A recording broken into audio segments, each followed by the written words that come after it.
네, 오늘 저는 사도행전 28장의 말씀을 근거로 해서 복음의 증거자라는 제목으로 여러분들과 함께 나누도록 하겠습니다. 오늘의 본문 말씀은 바울이 로마에 거주하고 있는 유대인들을 초청해서 또 강론한 사실에 대한 이야기하고 또 2년간에 걸친 바울의 연금 생활을 간략하게 요약하고 있습니다. 오늘 말씀은 사도 바울이 죄수의 신분으로 로마에 도착한 이후에 그의 행적에 대한 이야기라기보다는 복음을 땅끝까지 전하시는 성령의 사역을 소개하는 데 목적을 두고 있습니다. 예수는 역사다라는 영화가 있습니다. 보신 분 계신가요? 안 계시네요. 네, 이 영화에는 주인공 리 스트로벨이라는 인물이 등장하는데 이 주인공이 부정하던 예수님에 대해서 역사적인 사실을 알게 되면서 그 예수님을 믿게 되고 또 아내 레슬리 스트로벨과의 갈등 해결은 물론 구원을 받기까지의 내용을 다루고 있는 영화입니다. 예수는 역사다라는 이 영화는 실화를 바탕으로 하고 있습니다. 이 스트로벨이란 인물은 실존 인물이고 영화에서도 똑같이 그대로 이름이 쓰여지고 있습니다. 이 스트로벨에 대해서 이야기하자면 10대 때 처음으로 신은 없으며 또 있을 수 없다고 결론 내린 사람입니다. 이 세상은 사람이 만든 것이고, 그러니까 하나님은 사람이 만든 것이고 하나님이 만들지 않았다고 생각했습니다. 그것은 단지 우주의 창조자에 대한 개념이라고 생각했기 때문입니다. 지금은 스트로벨이 목회 사역을 하고 있습니다. 그런데 그 전에는 시카고에서 어떤 회사의 법률부 편집장으로 있었다고 합니다. 그러니까 그는 일을 하면서 회의주의적인 사람이 됐고 또 그러다 못해 냉소주의적인 사람으로 변질돼 갔는데 그것이 다 영적인 삶을 덮어버렸다고 합니다. 그래서 그에게는 어떠한 일도 궁극적인 책임인 자격이 없고 죽은 이후의 세계, 사후의 세계도 없을 뿐더러 영원한 결과를 가져오는 건 없다고 생각했습니다. 그래서 그가 내린 결론은 희락주의가 최고의 삶을 사는 방법이라고 여긴 것입니다. 그래서 굉장히 비도덕적으로 살았고 술에 찌들었으며 세속적이고 자아도취적이 됐습니다. 그리고 정말 자기 파괴적으로 살았습니다. 기분이 정점을 찍고 난 후에는 만족감이 최대치를 찍었을 때 그 최대치를 찍었음에도 불구하고 그 후에는 모든 삶이 그를 우울하게 만들었습니다. 정말 행동과 말이 모두 과격해졌고 또 아내와는 말다툼을 하게 되고 5살 난 딸이 있는데 그 딸이 있는 앞에서도 자신이 폭발하는 것을 봤다고 합니다. 어느 날 그 가족이 외곽에 있는 콘도를 가게 됐는데 거기에서 그 자신들의 숙소 아래층에 있는 린다라는 여자를 만나게 됩니다. 그녀는 그리스도인이었습니다. 근데 그 린다라는 여자가 그의 아내와 함께 지내면서 단짝 친구가 된 거예요. 그런데 그 린다라는 여자는 그의 아내에게 예수님에 대한 이야기를 하는 것이 매우 자연스러웠습니다. 왜냐하면 예수님이 린다의 일부분이었기 때문입니다. 그리고 그의 아내는 영적으로 어느 쪽으로도 치우치지 않고 중립적이었기 때문에 그 린다가 예수님에 대해서 이야기할 때 적대적이지 않았습니다. 살면서 이제까지 누구도 이런 이야기를 아내에게 해준 사람이 없었던 거예요. 그의 아내는 린다에게 궁금한 것이 참 많았습니다. 그래서 이런저런 질문도 하고 또 교제 시간을 많이 갖게 되면서 몇 달 후에는 교회도 같이 나가게 됐습니다. 그런데 그의 아내가 갑자기 어느 날 이 남편에게 오더니 나 예수님을 따르는 사람이 되기로 했어 라고 이야기한 것입니다. 이 스트로벨은 어떠한 생각이 들었을까요? 스트로벨의 생각에는 안 돼. 이 무신론자인 자신에게는 최악의 소식이었습니다. 그 소식을 접하고 솔직히 처음 든 생각이 이혼해야겠다는 생각이었다고 합니다. 그런데 정말 놀라운 것은 몇 달이 지나면서 아내의 성격, 가치관, 그리고 그와 아이들에 대한 대우가 긍정적으로 변화했다는 것이었습니다. 그것이 그의 마음을 움직였고, 그래서 결국 어느 일요일 아침에 그는 교회에 나가기로 결심을 하게 됩니다. 그런데 그 마음이 좋은 마음만이 아니라 아내가 속한 광신도 집단에 대해서 알아보기 위한 생각으로 따라 나서기로 한 것입니다. 결국에 교회에 같이 가게 됐고, 설교 시간에 목사님이 나오셔서 기독교의 기본에 대해서 이야기하는 것을 듣게 됩니다. 설교를 듣는데 목사님의 한마디 한마디가 마치 기독교에 대한 자신의 오해가 부서지는 것 같았다고 합니다. 그런데도 그는 그 목사는 나에게 신의 존재를 증명하지 못했다고 말합니다.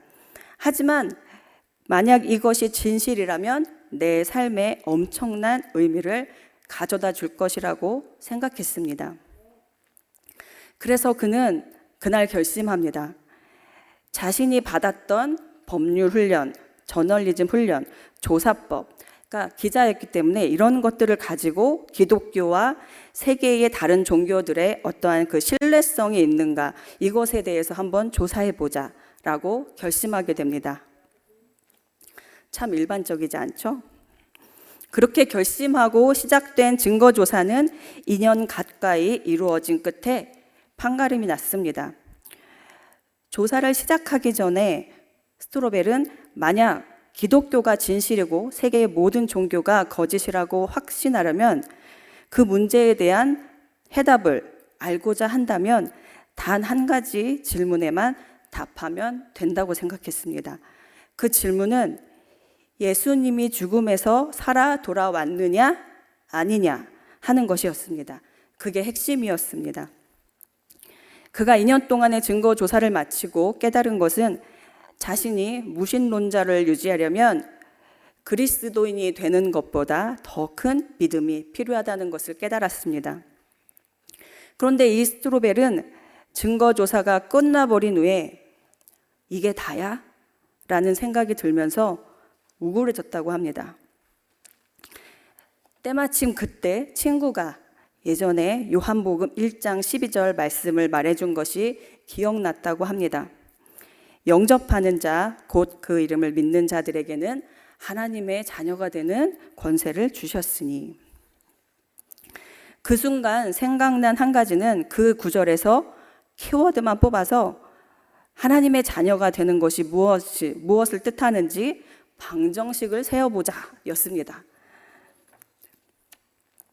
그는 예수님이 하나님의 아들이고 죽음에서 부활하셨다는 역사적 데이터는 믿었습니다.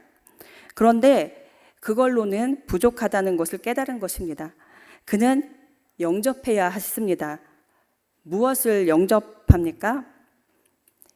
예수님께서 나를 대신하여 십자가에서 값을 지불함으로써 내가 용서와 영생이라는 값없는 선물을 받았다는 것을 말합니다. 그리고 그의 은혜의 값없는 선물을 영접했을 때 내가 하나님의 자녀가 될 수 있으리라고 믿고 침대 옆에 무릎을 꿇고 회개했습니다. 그때 예수 그리스도를 완전히 영접하게 됐고 예수님의 용서함을 받았습니다. 그리고 하나님의 자녀가 되었습니다. 얼마나 기뻤겠어요. 기쁜 나머지 그는 아내에게 달려가서 이 사실을 고백하고 둘은 얼싸안고 눈물을 흘렸습니다. 그리고 한참 후에 아내의 고백이 이어졌습니다. 난 사실 당신이 예수님께 무릎 꿇을 일은 절대 없을 거라고 생각했어. 그런데 어느 어르신이 말씀하시길 누구에게나 희망은 있어요 라고 하는 그 말과 함께 구약의 에스겔서 36장 26절을 말씀해 주셨다고 합니다. 이 말씀은 또 새 영을 너희 속에 두고 새 마음을 너희에게 주되 너희 육신에서 굳은 마음을 제거하고 부드러운 마음을 줄 것이며. 이 말씀을 붙잡고 남편이 증거 조사를 하는 2년 동안 기도했습니다. 시간이 지나면서 스트로벨은 세례를 받게 되고 새로운 눈으로 성경을 읽는 법을 배웠으며 또 예배하는 법, 기도하는 법을 배웠고 교회에서는 또 어떻게 행동해야 하고 살아야 하는지, 또 성도님들과는 어떻게 지내야 하는지에 대해서 배워갔다고 합니다. 하나님이 기도에 응답하기 시작하면서 가치관들이 변하고 성격을 비롯한 많은 부분들이 시간이 지나면서 선하게 변해갔습니다. 이 모습을 지켜보던 5살짜리 딸아이가 아빠의 이런 변화되는 과정을 그냥 보는 것이 아니라 하나씩 관찰했다고 합니다. 몇 개월을 지켜보던 딸이 주일학교 선생님과 엄마에게 가서 하나님이 아빠에게 하신 것처럼 저한테도 하셨으면 좋겠어요 라고 고백했다는 거예요. 그렇게 그 딸은 5살이란 나이에 하나님께 삶을 드렸고 수년이 지난 지금까지도 하나님을 위해 일하고 있다고 합니다. 이렇게 스트로벨의 삶이 변화될 수 있었던 것은 처음으로 아내에게 복음을 전한 친구 린다 때문이었습니다. 그 친구가 전해준 복음의 말씀으로 아내가 먼저 변화되어지고 스트로벨도 이전과는 다른 삶을 살게 되면서 지금은 복음을 전하고 또 가르치면서 살게 된 것입니다. 린다라는 여자를 통해 복음의 씨앗이 스트로벨의 가정에 뿌려짐으로 가정이 변화되어지고 스트로벨이 복음의 증거자로서 삶을 살게 된 것처럼 우리가 할 일은 복음의 씨앗을 뿌리는 일입니다. 스트로벨의 가정에 복음을 전한 린다처럼 또 예수님의 말씀을 전하고 가르친 바울처럼 살아가기 위해서 오늘 우리가 첫 번째로 복음을 증거하는 복음의 증거자가 되어야 합니다. 본문 말씀을 보면 로마에 거주하는 유대인들이 바울을 통해 또 그리스도의 사상에 대해 듣기 위해 날짜를 정하고 그가 연금되어 있는 집으로 찾아옵니다. 바울은 자신을 찾아온 유대인들에게 구약 성경을 가지고 복음에 대해 자세하게 설명합니다. 어느 정도로 설명했냐면 사람들이 눈으로 보고 손에 만질 수 있을 정도로 명확하게 풀어서 설명했다고 말하고 있습니다.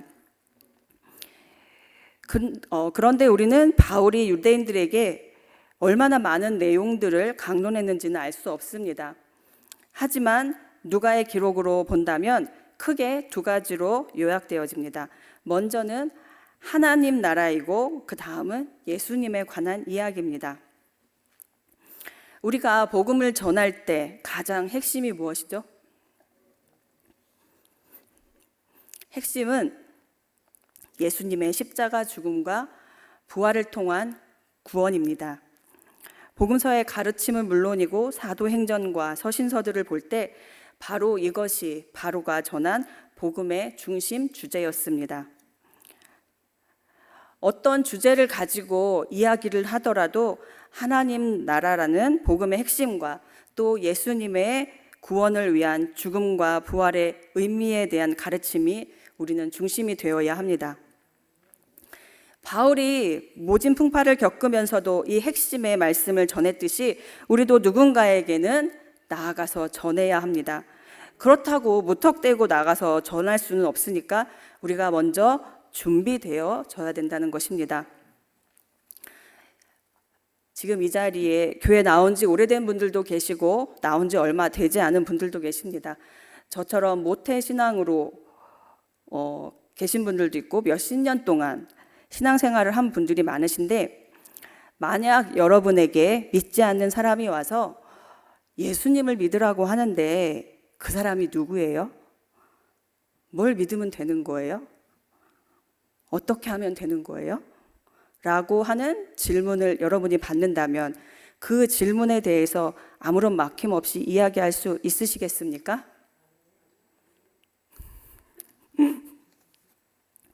이전에는 이 사형리라는 것을 많이 가르쳤습니다. 그래서 이전에 뭐 사형리에 대해서 많이 배우고 익힌 분들이라면 그것을 가지고 설명할 수 있으실 텐데, 그런데 배웠다고 하더라도 너무 갑작스럽게 이런 질문을 받는다면 멈칫할 수밖에 없을 것입니다. 그러면 우리는 어떻게 해야 되죠? 준비해야 됩니다. 우리가 전도해야 된다는 건 다 잘 알고 있어요. 그런데 한편으로는 부담되는 게 사실입니다. 그래서 우리는 철저한 준비가 필요합니다. 우리가 자신 있게 준비되어진다면 어떤 질문을 받더라도 막힘이 없을 것입니다. 반면에 부족한 것도 잘 알고 준비해야 된다는 것도 너무 잘 알고 있는데 아무것도 하지 않고 가만히 있거나 세상의 즐거움 때문에 시간이 없다라고 한다면 어떻게 복음에 대해 준비되어질 수 있겠어요? 자, 그렇다면 뭘 준비해야 될까요? 우선적으로 성경 말씀과 친해져야 합니다. 친해져야 한다라는 것은 다들 잘 알고 있듯이 늘 가까이 성경 말씀과 함께 해야 한다는 것입니다. 지금 이 자리에 계신 성도님들 중에서도 뭐 성경 통독을 여러 번 하신 분도 있으실 테고 성경 필사를 하시는 분들도 계실 거예요. 그런데 혼자 하다 보면 중간에 막히는 경우가, 끊기는 경우가 많습니다. 그래서 지금 교회에서 지금 90일 성경 통독하고 계신 건 아시죠? 잘 모르시는 것 같아요. 네, 지금 90일 성경 통독을 진행 중에 있는데 이렇게 혼자 어려우신 분들은 같이 해나가는 것도 좋을 것 같습니다. 아무것도 하지 않고 복음을 전할 준비가 되어 있지 않다라고 한다면 우리가 하나님 앞에 섰을 때 우리는 변명의 여지가 없어지게 됩니다.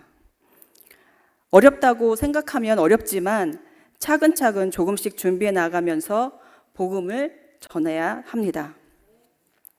그래도 어렵다고 한다면 우리가 경험한 하나님, 내가 경험한 하나님, 우리에게 역사하신 하나님에 대해서 이야기하면 됩니다.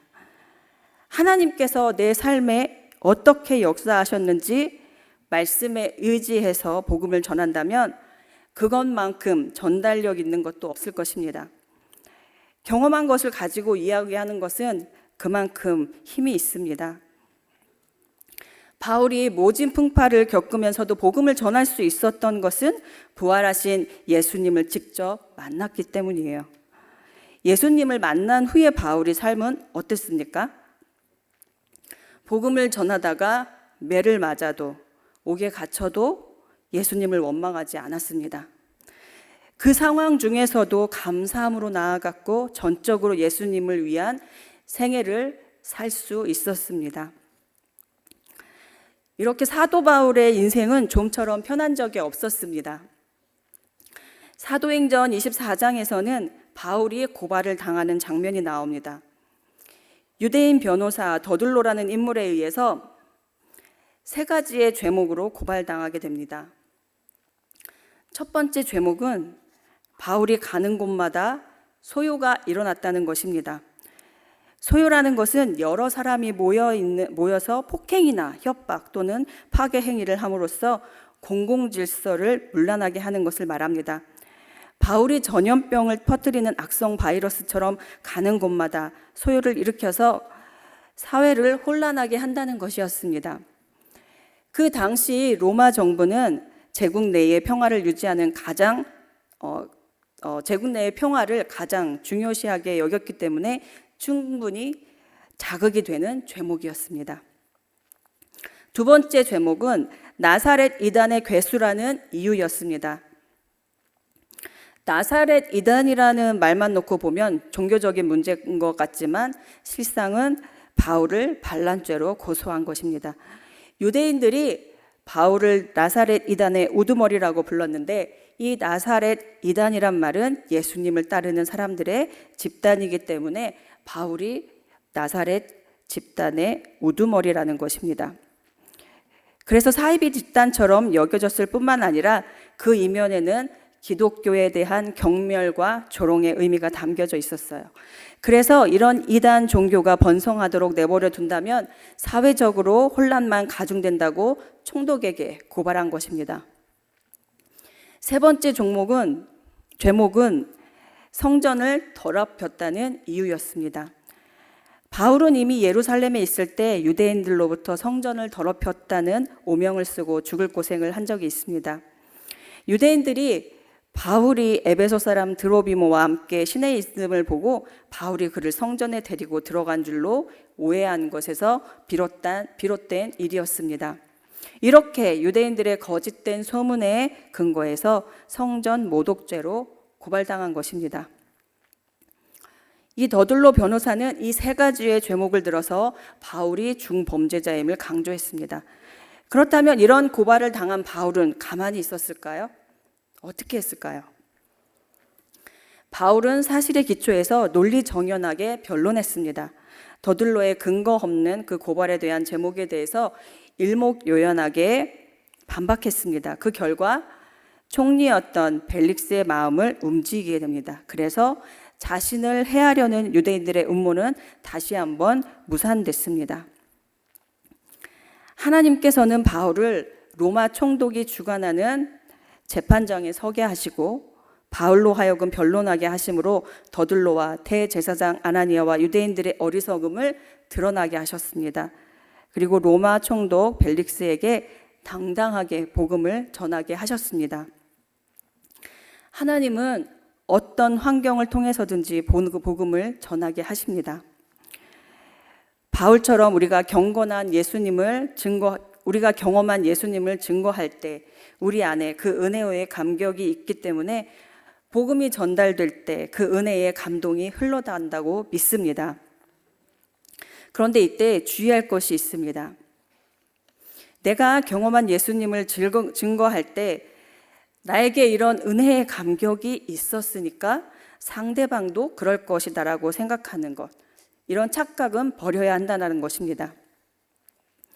상대방을 어떻게든 설득하려고 하는 태도로 다가간다면 거부감부터 들 수도 있고 믿음을 강요하다가 오히려 반감만 살 수도 있기 때문입니다.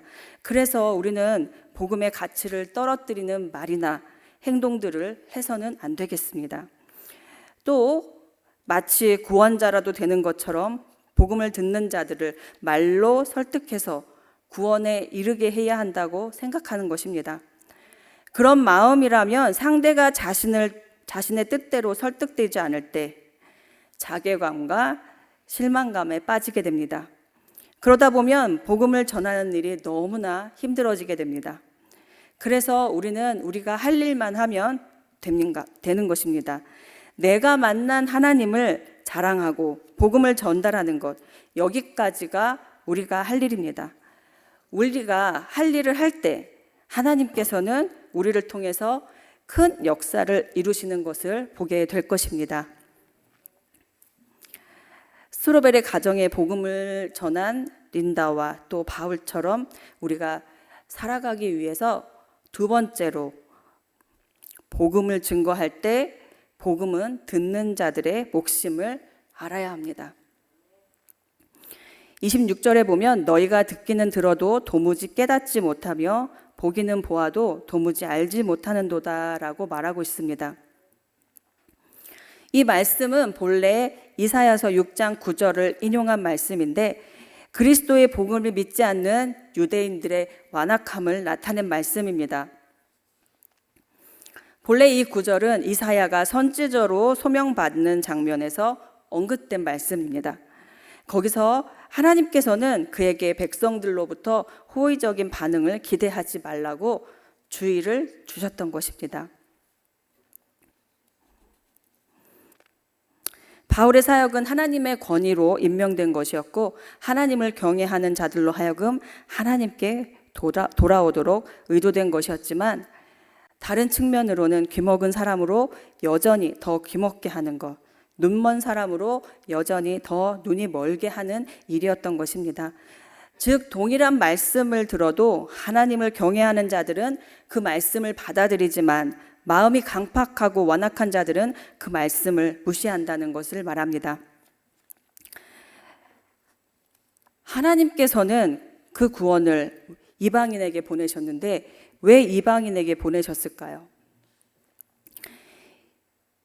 유대인들은 하나님께서 이 구원을 이방인에게로 보내신 줄 알지 않으면 왜 안 되었을까요? 그 이유는 유대인들은 복음을 듣지 않고 배척한 반면 이방인들을 들을 것이 없기 때문입니다. 이 말씀에 의하면 하나님의 백성이 되는 유일한 기준은 오직 하나님의 말씀, 곧 복음을 듣는 것입니다. 대충 건성으로 듣는 것이 아닙니다. 적극적으로 듣는 것을 말하는 것입니다. 하나님의 은혜는 아무에게나 주어지지 않습니다. 오직 하나님의 말씀을 적극적으로 듣고 사모하는 사람들에게 하나님의 말씀과 또 오직 은혜가 주어집니다. 우리가 잘 알고 있는 요나는 성경이 증거하는 최초의 이방인을 위한 선교자였습니다. 그런데 요나는 어떤 선지자였죠? 가기 싫은 곳에 억지로 가게 된 선교자였습니다. 그렇다 보니까 요나가 하나님의 말씀을 성실하게 전했을까요? 니느웨 사람들이 그 말씀을 듣고 회개할 수 있도록 잘 견뎠을까요? 물고기 뱃속에서 살아나온 요나가 하나님의 뜻에 따르기도 하고 니느웨로 향할 때의 심정은 아마도 사지로 들어가는 심정이었을 것입니다. 그렇지만 요나는 니느웨 사람들에게 담대히 외쳤습니다. 40일이 지나면 니느웨가 무너지리라. 만약 누군가가 40일이 지나면 청주 도성이 무너지리라 이렇게 외친다면 여러분은 어떤 반응을 보이시겠어요?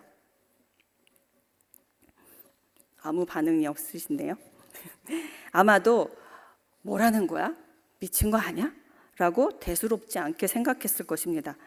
그런데 우리의 생각과는 달리 놀랍게도 니느웨 사람들의 반응은 전혀 생각지 못한 반응이었습니다. 요나서 3장 5절 이하에 보면 사람들이 짐승이나 아무것도 입에 대지 말되 먹지도 말 것이고 물도 마시지 말 것이며 다 굵은 배를 입을 것이요 힘써 여호와께 부르짖을 것이며 각기 악한 길과 강포에서 떠날 것이라. 하나님께서 혹시 그 뜻을 돌이키셔서 진노를 그치시고 우리를 멸망하시지 않을지 누가 알겠느냐 하고 말씀하고 있습니다. 놀랍게도 니느웨 사람들은 회개했습니다. 지금 읽은 말씀처럼 그냥 회개하는 것도 아니고 금식하며 회개했습니다.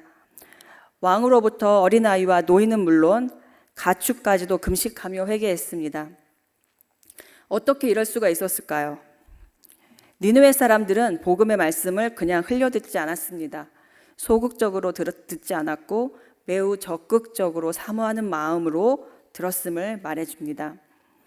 그래서 예수님께서도 이들에 대해서 심판 때에 니느웨 사람들이 일어나 이 세대 사람을 정죄하리니 이는 그들이 요나의 전도를 듣고 회개하였음이오니와 요나보다 더 큰 이가 여기 있으며 라고 마태복음 12장 41절에서 말씀하고 있습니다.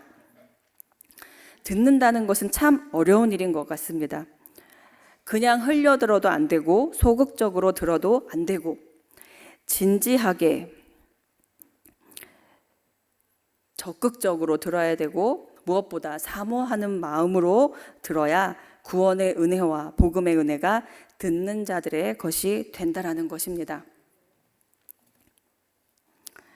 요즘 하고 있는 프로그램 중에 강철부대라는 프로그램이 있습니다. 많이들 보셨을 것 같은데요. 여러 부대에서 선발된 사람들이 나와서 서로 경쟁하는 프로그램입니다. 거기에서 1등을 가리기 위해서 여러 작전들을 펼치는 것을 보게 됩니다. 한 번은 두 팀이 나와서 서로 경쟁을 하는데 무전기를 가지고 소통을 해야 되는 미션이었습니다. 작전은 시작되고 서로 이기기 위해 한 발이라도 빠르게 움직이기 위해서 그들은 죽을 힘을 다합니다. 그런데 그렇게 죽을 힘을 다해 이기던 팀이 무전을 통해 내려진 지시사항을 제대로 듣지 못하는 상황이 발생했습니다. 그래서 잘못 듣다 보니까 엉뚱한 길로 가게 됩니다. 그 시간 뒤처져 있던 다른 팀이 무전을 통해 내려진 지시사항대로 바로 행동하다 보니까 이기고 있던 팀을 앞서게 됩니다. 그렇다면 안 봐도 결과는 뻔하겠죠? 네, 그 팀은 결국 이기지 못했습니다. 한 번의 실수가 그 팀을 탈락하게 만들었습니다.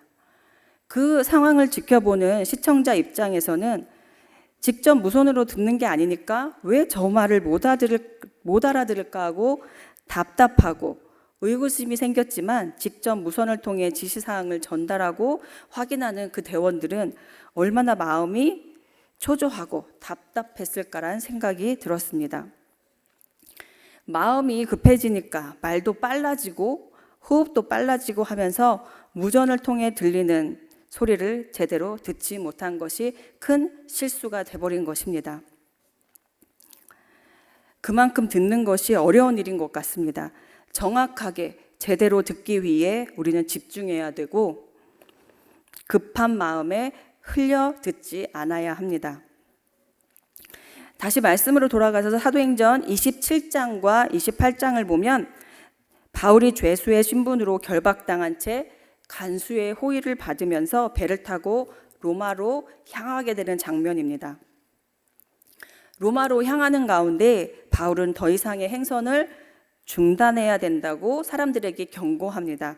그런데 그 책임자들은 로마까지는 갈 수 있다고 생각합니다. 그래서 결국엔 그레데에서 겨울을 지내자는 결정이 내려지고 약 80km가 떨어진 베닉스 항에 도달하기로 합니다.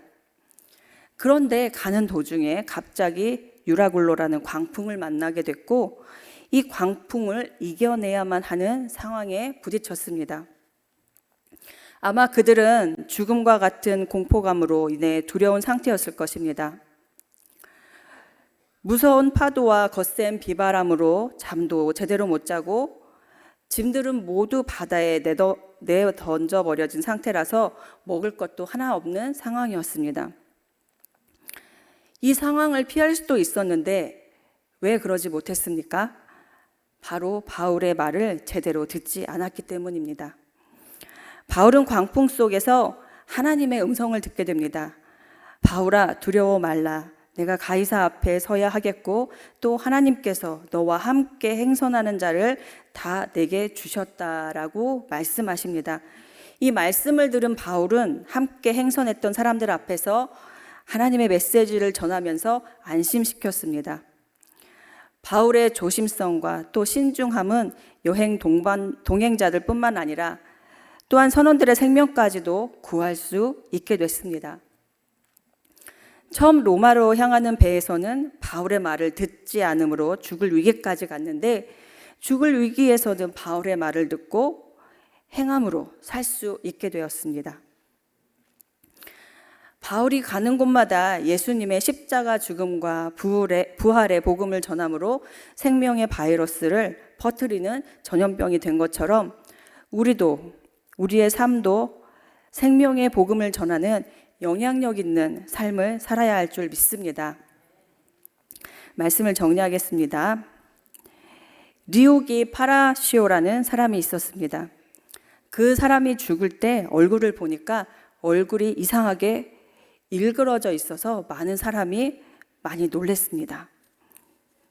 그 사람은 바이올린을 수집하는 수집가였습니다. 한평생 그가 모은 바이올린이 246개나 됐다고 합니다. 그저 진귀한 것이라면 어디에 있든지 그는 그것을 사다가 다 자기 집 천장에 감춰놓고서 그 비싼 바이올린을 만져보고 쳐다보고 또 쓰다듬으면서 즐겼다고 합니다. 어찌 생각하면 그는 바이올린을 즐길 것 같았지만 그 바이올린의 선율을 즐길 줄 모르는 사람이었습니다. 이 사람은 아름다운 바이올린의 그 선율을 강탈하는 죄를 지은 것입니다. 바이올린으로 좋은 연주를 해서 또 많은 사람들을 즐겁게 해줘야 하는데 좋은 바이올린은 전부 사들여서 꽁꽁 그 천장에 묶어 놓았기 때문에 바이올린은 좋은 소리를 낼 수가 없었습니다. 그런데 사람들은 그 좋은 바이올린이 썩고 있는 것을 지켜보기만 해야 했습니다.